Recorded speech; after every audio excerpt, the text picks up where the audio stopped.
जय हिंद दोस्तों। ये हमारा नेवी एसएसआर का प्रीवियस ईयर का फिजिक्स का क्वेश्चन पेपर है। इसमें कि पहला क्वेश्चन दिया गया है, बल की परिभाषा न्यूटन के गति के किस नियम से आती है। तो इसका जो राइट आंसर होगा वो ऑप्शन नंबर ए होगा, प्रथम नियम से आती है। नेक्स्ट क्वेश्चन है, आवेग बराबर होता है, आवेग जो होता है वो संवेग में परिवर्तन के बराबर होगा। Option number B right answer होगा इसका। नेक्स्ट क्वेश्चन है, आदर्श वोल्ट मीटर के लिए प्रतिरोध का मान होता है। आदर्श वोल्ट मीटर के लिए प्रतिरोध का जो मान होता है वो अनंत होता है, और आदर्श आमीटर के लिए जो प्रतिरोध का मान होता है वो शून्य होता है। नेक्स्ट क्वेश्चन है, प्रत्यावर्ती धारा एसी का उत्पादन किया जाता है। प्रत्यावर्ती धारा एसी का जो उत्पादन होता है वो विद्युत चुम्बकीय प्रेरण के सिद्धांत से होता है। Option number A right answer होगा इसका। नेक्स्ट क्वेश्चन है, विद्युत चालकता का मात्रक होता है। विद्युत चालकता का मात्रक जो होता है वो मोह होता है। Option number A right answer होगा। और विद्युत प्रतिरोधकता का जो मात्रक होता है वो ओम होता है। नेक्स्ट क्वेश्चन है, रासायनिक ऊर्जा को विद्युत ऊर्जा में बदलने वाला उपकरण कहलाता है। रासायनिक ऊर्जा को विद्युत ऊर्जा में बदलने वाला उपकरण जो होता है वो विद्युत सेल होता है। Option number A right answer होगा इसका। नेक्स्ट क्वेश्चन है, एक अवतल दर्पण एक अवतल दर्पण की फोकस दूरी 30 सेंटीमीटर है और 60 सेंटीमीटर की दूरी पर रखे वस्तु का प्रतिबिंब कहाँ बनेगा। इसके लिए आपको एक फार्मूला लगाना होगा। जो फार्मूला होता है 1/f = 1/u+1/v। इसमें f की वैल्यू जो आपको दी जा रही है वो 30 सेंटीमीटर दी जा रही है, और u की जो वैल्यू दी जा रही है वो आपको 60 सेंटीमीटर दी जा रही है। इस पर जब आप वैल्यू पुट करेंगे तो v की जो वैल्यू आएगी वो आएगी आपकी 60 सेंटीमीटर। ऑप्शन नंबर सी इसका राइट आंसर होगा।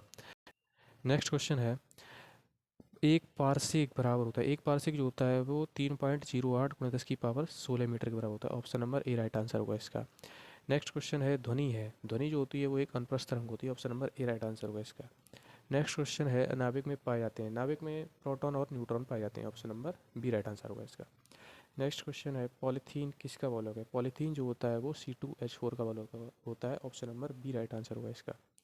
नेक्स्ट क्वेश्चन है, किस दृष्टि दोष के निवारण के लिए अवतल लेंस का प्रयोग किया जाता है।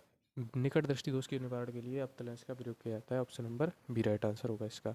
और उत्तल लेंस का जो प्रयोग किया जाता है वो दूर दृष्टि दोष के निवारण के लिए किया जाता है। नेक्स्ट क्वेश्चन है, किसी चालक से 1 मिली एम्पियर की धारा प्रवाहित हो रही है तो उस चालक से प्रति सेकंड कितने इलेक्ट्रॉन प्रवाहित होंगे। इसके लिए आपको एक फॉर्मूला लगाना होगा, I = NE/T। इसमें प्रति सेकंड की बात की जाती है, टी की वैल्यू जो होगी 1 होगी, और एन जो है वो इलेक्ट्रॉनों की संख्या है। ई जो होता है इलेक्ट्रॉन पर आवेश, इसकी वैल्यू जो होती है वो होती है 1.6 × 10⁻¹9 कूलाम। और आई की जो वैल्यू इसमें 1 मिली एम्पियर दी जा रही है, तो आई की जो वैल्यू पुट करेंगे उसमें हम रखेंगे 10⁻³ इसको जब आप सॉल्व करेंगे तो इसका आंसर आ जाएगा 6.25 × 10⁻15 एम्पियर। ऑप्शन नंबर सी इसका राइट आंसर होगा। नेक्स्ट क्वेश्चन है, एक 10 ग्राम बर्फ़ को 10 डिग्री सेल्सियस से 0 डिग्री सेल्सियस ताप बढ़ाने के लिए कितनी कैलोरी ऊष्मा की आवश्यकता होगी। इसमें आपको एक फार्मूला लगाना होगा, Q = mc × delta T. m जो होता है वो वस्तु का द्रव मतलब पदार्थ का द्रव्यमान होता है। पदार्थ का द्रव्यमान m की वैल्यू जो दी जा रही है वो आपको 10 ग्राम दी जा रही है। और c जो होती है पदार्थ की विशिष्ट ऊष्मा, गैस की विशिष्ट बर्फ़ की विशिष्ट ऊष्मा जो होती है वो होती है आपको 0.5। और डेल्टा टी होती है T2 - T1। T2 जो आपको दिया जा रहा है वो 0 डिग्री सेल्सियस है, और T2 जो है वो 0 डिग्री सेल्सियस है, और T1 जो है वो 10 - 10 है, तो आपकी डेल्टा टी की वैल्यू आ जाएगी आपकी 10। तो इसको जब आप सॉल्व करेंगे तो आपका राइट आंसर जो होगा वो होगा 50 calorie. Option number C right answer होगा इसका। नेक्स्ट क्वेश्चन है, लेंज का नियम कौन से संरक्षण के नियम का परिमाण है। लेंज का नियम जो होता है वो ऊर्जा के संरक्षण के नियम का परिमाण है। ऑप्शन नंबर डी इसका राइट आंसर होगा। नेक्स्ट क्वेश्चन है, ट्रांसफार्मर बदलता है। ट्रांसफार्मर जो होता है वो निम्न एसी वोल्टेज को उच्च एसी वोल्टेज में एवं इसके विपरीत क्रम में, मतलब निम्न एसी वोल्टेज को उच्च एसी वोल्टेज में और उच्च एसी वोल्टेज को निम्न एसी वोल्टेज में बदलता है। ऑप्शन नंबर सी इसका राइट आंसर होगा। नेक्स्ट क्वेश्चन है, लेज़र का प्रयोग किया जाता है। लेज़र का प्रयोग जो होता है वो लेज़र का प्रयोग चिकित्सा के क्षेत्र में भी किया जाता है, और चिकित्सा के क्षेत्र में बहुत सारी जो बीमारी होती है कैंसर वगैरह के इलाज में किया जाता है।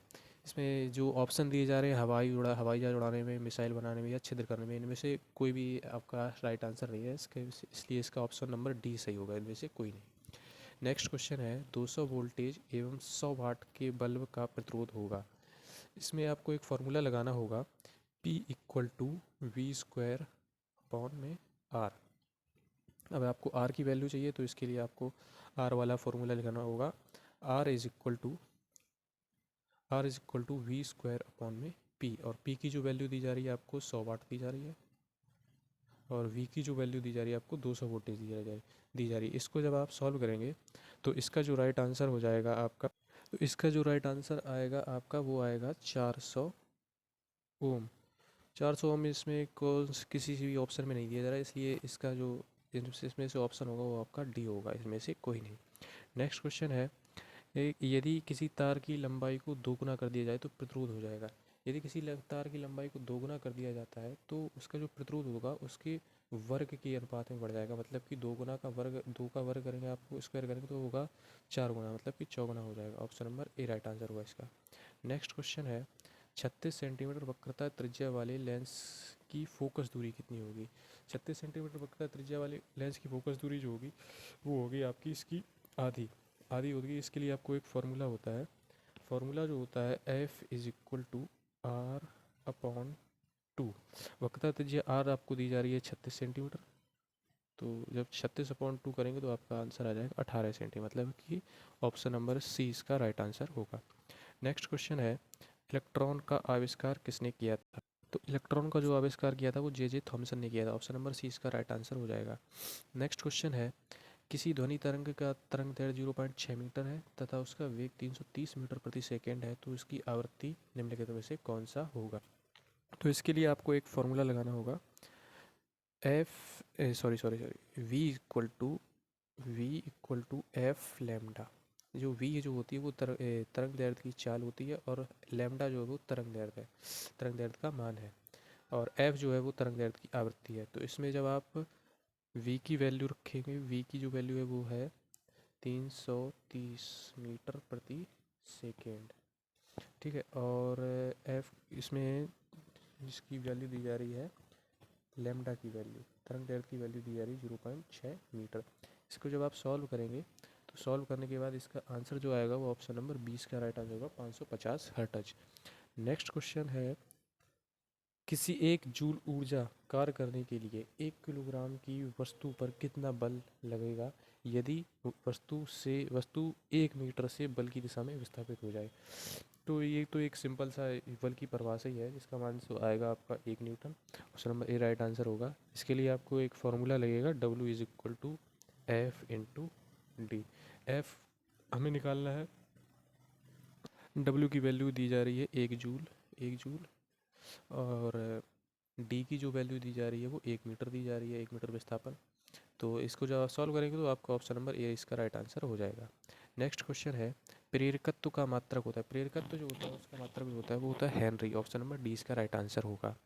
नेक्स्ट क्वेश्चन है, आपतित किरण को स्थिर रखते हुए समतल दर्पण को थीटा डिग्री सेल्सियस पर घुमाया जाए तो उस परावर्तित किरण कितनी डिग्री हो जाएगी। इसके लिए इसका सीधा सा एक वो होता है रूल, कि जब आपको समतल दर्पण को थीटा कोण पर घुमाते हैं तो उसकी जो परावर्तित किरण होती है वो उससे दुगने कोण पर घूम जाती है, मतलब कि 2 थीटा कोण पर घूम जाएगी। इसका option number A right answer होगा। धन्यवाद दोस्तों, चैनल को लाइक करें, सब्सक्राइब करें, सपोर्ट करें, धन्यवाद।